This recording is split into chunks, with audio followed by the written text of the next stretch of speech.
When we had a Home Secretary of male Pakistani origins, I thought when he said there will be no no-go areas into the investigation of the sex grooming scandal, I thought he meant it. What he meant was, I'm going to say something that sounds good, but you're never going to see this report. And that's actually what's happened. Now, I've spoken to a lot of these victims, and a very, very clear picture is emerging. Some of it you already know. We know the girls were vulnerable. We know they were in care. We know they were hovering in pretty dysfunctional families, and we know the areas in the country where predominantly it's already been reported. We know the police didn't believe them. We know social workers didn't believe them.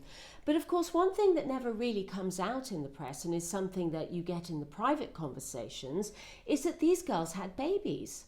They had babies at a very young age, and nothing was done about it. There's DNA. Why aren't they investigating where there's DNA? For heaven's sake, it's proof of a rape. But the problem is the girls are groomed, so they won't report their rapist. Their rapists are paying for their silence. Their rapists have been paying for the marriages that ensue. The rapists are effectively raping and then paying for a British passport. And when they've got a dual nationality and they're convicted, yes, you can remove the British passport and send them back to Pakistan.